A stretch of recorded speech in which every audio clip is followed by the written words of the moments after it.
महाराष्ट्र दिनाच्या सर्वांना मनपूर्वक शुभेच्छा.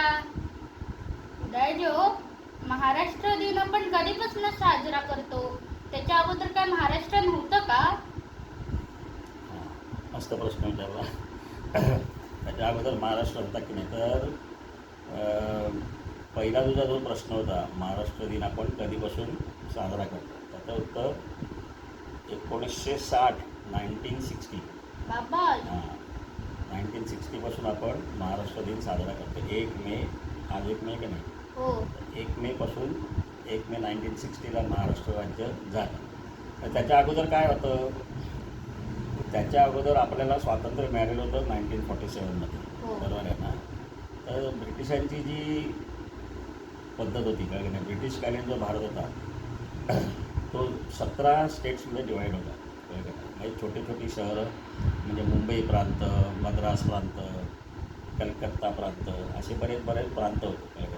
त्या मुंबई प्रांतामध्ये महाराष्ट्र आणि गुजरात असे दोन्ही मिळून मुंबई प्रांत होता. त्याच्या खालती मद्रास प्रांत होता. अच्छा. असे प्रांत होते ब्रिटिशकालीन याच्यामध्ये. ब्रिटिशकालीन राज्यामध्ये 566 राज्य होती, छोटे छोटे स्टेट्स. 566. 566 राज्य होती, छोटी छोटी संस्थानं ज्याला म्हणतो ना, राजे. आणि ते सगळे ब्रिटिशांसाठी त्यांचं राज्य चालवायचे. म्हणजे ब्रिटिश त्यांचं संरक्षण करते असं. त्याला मांडलिक म्हणतात, कळलं नाही. म्हणजे ब्रिटिशांना शरण गेलेला आणि ब्रिटिशांच्या आधिपत्याखाली त्यांच्या गव्हर्नन्सखाली काम करणारे लोक. फक्त त्यांचं राज्य त्यांना होतं फक्त एवढंच. म्हणजे तिकडे शिंदे होते, होळकर होते, महाराष्ट्रामध्ये भोसले होते, कळलं, शाहूराजे वगैरे. महाराष्ट्रामध्ये साताऱ्याचं घराणं होतं. म्हणजे शिवाजी महाराजांची 2 झाली ना नंतर, सातारा आणि कोल्हापूर, कळलं. तसं सांगली बिंगली अशी छोटी छोटी संस्थानं पण होती, कळलं. अशी मिळून 566 राज्य होती ब्रिटिश कालच्या राज्यामध्ये, कळलं. आणि ब्रिटिशांचा जो भारत होता, कळलं, तर आत्ताचं जे पाकिस्तान आहे, बांगलादेश आणि म्यानमार, आणि आपला भारत, असं मिळून भारत होता. एवढा मोठा? हा, एवढा मोठा भारत होता, कळलं. पाकिस्तान इंडियाचाच भाग होता, बांगलादेश इंडियाचाच भाग होता, आणि म्यानमार जो आहे तो पण इंडियाचाच भाग होता, कळलं. मग स्वतंत्र ज्यावेळेस झाला त्यावेळेस मुसलमानांना त्यांचं वेगळं राज्य पाहिजे होतं, कळलं नाही. म्हणून तो मोहम्मद अली जिन्ना काय म्हणाला की आम्हाला मुसलमानांचं वेगळं राज्य पाहिजे, आम्ही हिंदूंबरोबर राहू शकत नाही, कळलं. मग ब्रिटिशांनी फाळणी केली. कशासाठी फाळणी केली? तर हे एकमेकांमध्ये लढत राहतील आणि हे कधीच वरती येणार नाही, त्यांना काय पाहिजे, आपण टॉपला पाहिजे. तर हे जेवढे भांडत राहतील आपापसामध्ये तेवढं बरं आहे. म्हणून ब्रिटिशांनी बऱ्याच गोष्टी केल्या त्या, कळलं की नाही. ब्रिटिश याच्या अगोदर आपल्याकडे जातपात नव्हती, आपल्याकडे सगळं म्हणजे बायकांना शिक्षण होतं, सगळ्यांना शिक्षण होतं, कळलं की नाही. आपल्याकडे जे सगळ्या ज्याला आपण गुरुपरंपरेचे स्कूल्स म्हणतात त्यांच्यामध्ये असे दाखले आहेत, कळलं की नाही, की सर्व जातीची माणसं तिकडे शिकत होती, जाती जमातीकडे, असे इतिहासामध्ये दाखले आहेत, लक्षात आलं ना. मग त्यांनी जो मॅकॉले होता त्यांनी सांगितलं की ह्या लोकांवरती जर राज्य करायचं असेल तुम्हाला, तर तुम्हाला यांच्यात फूट पडली पाहिजे, कळलं की नाही, आणि यांची गुरुकुल पद्धती बंद केली पाहिजे. म्हणून त्यांनी कारकून बनवणारी शिक्षण पद्धती आणली, कळलं की नाही, की जेणेकरून तुम्ही नोकरीच करणार, कळलं की नाही. गुरुकुल पद्धतीमध्ये कसं होतं, तुला जे चांगलं येतं त्याच्यामध्ये तुला तरबेज करायची. अर्जुन कशात तरबेज झाला होता? आर्चरीमध्ये. किंवा भीम झाला होता का? नाही. मग भीम कशामध्ये तरबेज झाला होता? गदा युद्धामध्ये, बरोबर आहे का नाही. तर ज्याला जे चांगलं येतं त्याच्यामध्ये तो एक्सपर्ट व्हायचा आणि बाहेर पडायचा, बरोबर आहे ना. तर ती पद्धती होती. त्याच्यामुळे काय होतं की प्रत्येकाला आपल्या स्केलप्रमाणे पुढे जाता येतं. आता ते लोक तीच पद्धत वापरतात आणि आपल्या ठिकाणी हे राज्य लाभतात, सगळ्यांना एकच शिक्षण पद्धती, बरोबर आहे का नाही. त्याच्यामध्ये आपली किती 15 वर्ष जातात, आहे का नाही. मग त्याने आपल्याला डिवाईड केलं, आपल्याला जातींमध्ये विभागलं, जातगणना अमुक तमुक, कळलं की नाही. आपल्याकडे जात ही व्यवस्था होती, कळलं की नाही. भगवद्गीतेमध्ये जे श्लोक आहे, कळलं की नाही, की चातुर्वर्ण्यम मया सृष्टम गुण कर्म विभागशा. गुणकर्म विभागशा म्हणजे काय? जन्मात जायते शूद्र, संस्कारात द्विज उच्चते, असं ते पाठ केलंस ना भगवद्गीतेमध्ये. तर जन्मात जायते शूद्र म्हणजे काय? ज्यावेळेस माणूस जन्माला येतो त्यावेळेस तो सर्वसामान्य असतो.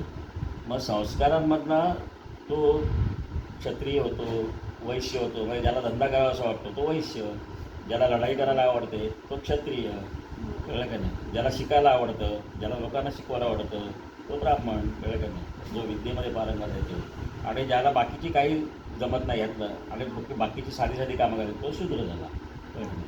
पण जन्माला येतात ते सगळे साधेच असतात, कळलं का नाही. मग त्यांच्यावर जसे संस्कार होतात, तो जसं शिक्षण घेईल, ज्याने धनुर्विद्येचं शिक्षण घेतलं, ज्याने लढाईचं शिक्षण घेतलं तो कोण झाला, क्षत्रिय, आहे का नाही. ज्यांनी धंद्याचं शिक्षण घेतलं तो कोण झाला, वैश्य, आणि ज्यांनी विद्या घेतली आणि लोकांना शिकवायला घेतली तो झाला ब्राह्मण, कळलं का.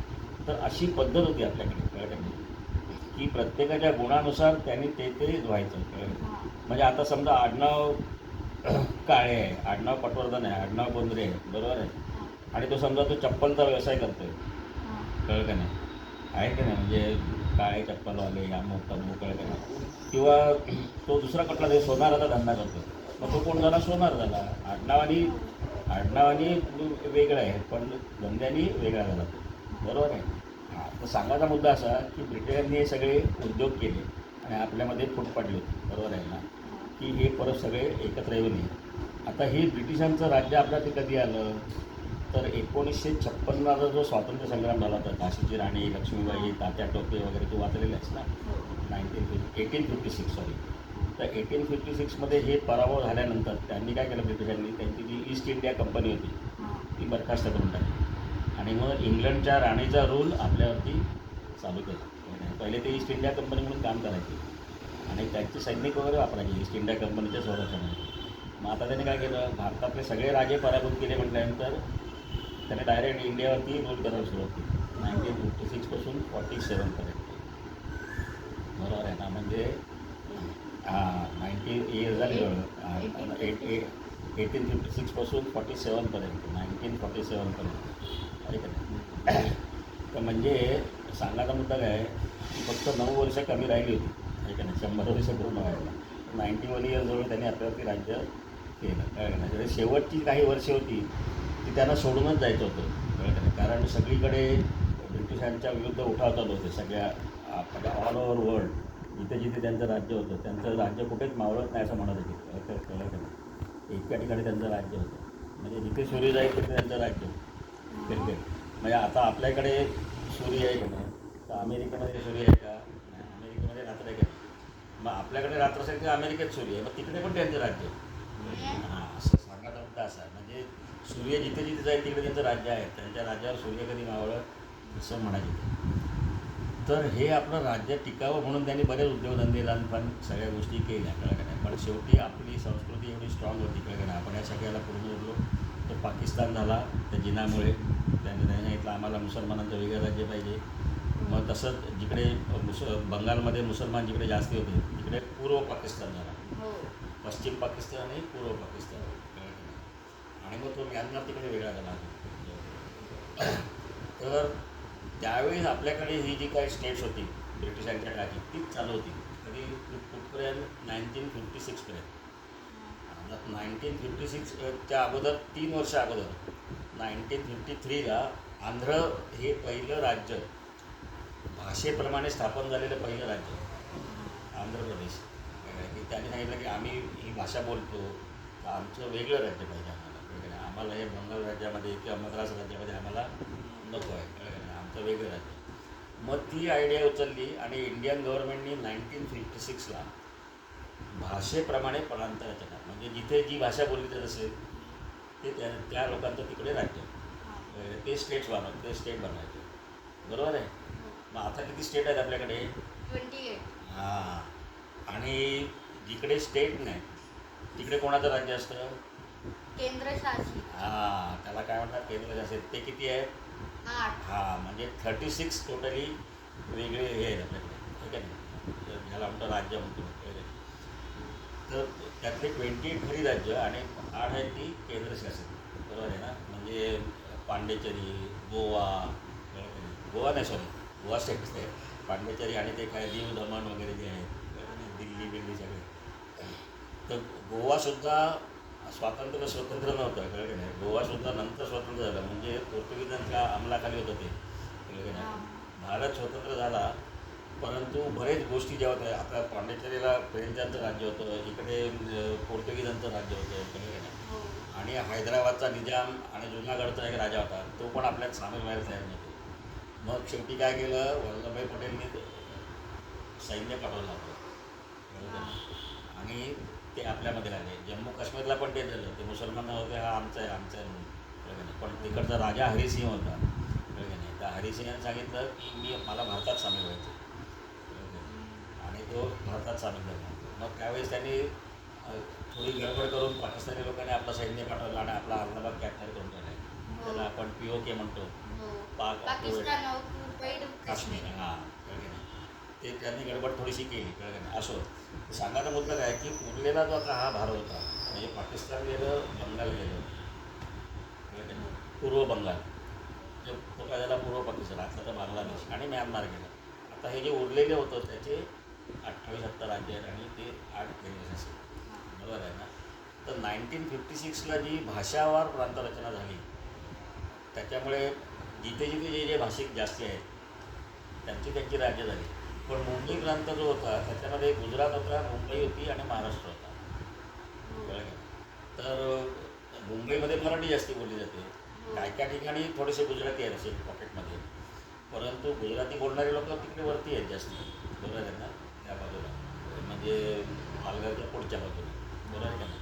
आणि इथून खालती कर्नाटकपर्यंत म्हणजे बेळगावपर्यंत मराठी लोक आहेत, त्या तिकडे मराठी लोक आहेत. तर मग संयुक्त महाराष्ट्र समिती नावाची एक समिती स्थापन झाली होती, बरोबर आहे? तर हा जो मुंबई प्रांत होता त्याचे त्यावेळेस मुख्यमंत्री होते मोरारजी देसाई, कळलं का नाही?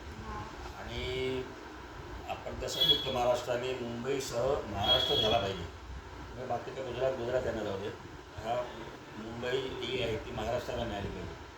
तर ह्याच्यासाठी लढा केला, कळलं का नाही? आणि मोर्चा काढला होता मुंबईमध्ये. तर मुंबईमध्ये गव्हर्नमेंटचं हे होतं ना, सचिवालय आहे ना आपलं, काय की नाही? आपले सरकारी बाप्पा होते ना त्याला नोकरीला, हां, तर त्याच्यावर तिकडे मोर्चा काढला त्यांनी. मग त्या मोर्चावरती त्यांनी लाठीमार केला, तरीसुद्धा प्रचंड मोर्चा होता, म्हणजे एकदम प्रचंड म्हणजे लाखो लोक, म्हणजे हो एकदम. तर त्या मोर्चावर काही लाठीमार केला, काय करता म्हटल्यानंतर त्यांनी गोळीबार केला. मोरारजी देसाईंनी मराठी लोकांवरती गोळ्या झाला, त्याच्यामध्ये 105 जणं मेले, 105. म्हणजे स्वातंत्र्यासाठी आपण मेलोत, पण महाराष्ट्राच्या निर्मितीसाठी सुद्धा 105 जणांना बळी जायला लागलं. आपल्याच देशात आपल्या राज्यासाठी आपल्याला लढाई करायला लागली, बरोबर का नाही? असं सगळं झालं. महाराष्ट्रात जे अन्याय होत होते पूर्वीपासून, कळलं का नाही? आणि महाराष्ट्र धर्म राहिला काही तुम्हा कारणे, असं कोणी म्हटलं होतं? रामदास स्वामींनी शिवाजी महाराजांच्या वेळेस म्हटलं होतं, शिवाजी महाराजांना उद्देश. म्हणजे महाराष्ट्र हे मराठी लोकांचा एक वेगळा प्रदेश, ही संकल्पना तेव्हापासूनची आहे, बरोबर आहे ना? तर मग हा जो एरिया आहे जिकडे मराठी लोक बोलत होते तो मुंबईसह महाराष्ट्र झाला पाहिजे असं केंद्राने मान्य केलं. आणि उरलेला जो भाग होता तो गुजरात, म्हणून गुजराती लोक जिकडे गुजराती भाषा जास्त बोलले तो गुजरातीकडे गेला. अशा प्रकारे 1 मे 1960ला महाराष्ट्र आणि गुजरात या राज्यांची स्थापना झाली. म्हणून आपण तो महाराष्ट्र दिवस आणि कामगार दिवस साजरा करतो. त्याच्या अगोदर पण महाराष्ट्र होताच लक्षात आलं ना, पण त्यावेळेस ही सगळी स्थापना झाली आणि म्हणून त्याला तसं आधुनिक महाराष्ट्र दिलं. ओके. बाकी गेल्या मराठीच्या एपिसोडच्या वेळेस मी तुला सांगितलं होतं की मराठी ही कधी किती जुनी आहे ती, कळलं, बरोबर आहे ना? तर तुला नीट समजलं का आता? बरोबर. 1960 साली बरोबर आपलं 1 मे 1960 आपल्या महाराष्ट्राची निर्मिती झाली. आता काय म्हणायचं? तर जर का तुम्हाला आमचा आजचा व्हिडिओ आवडला असेल तर लाईक, शेअर, सबस्क्राईब करायला विसरू नका. आणि पुन्हा एकदा सगळ्यांना महाराष्ट्र दिनाच्या हार्दिक शुभेच्छा. थँक्यू.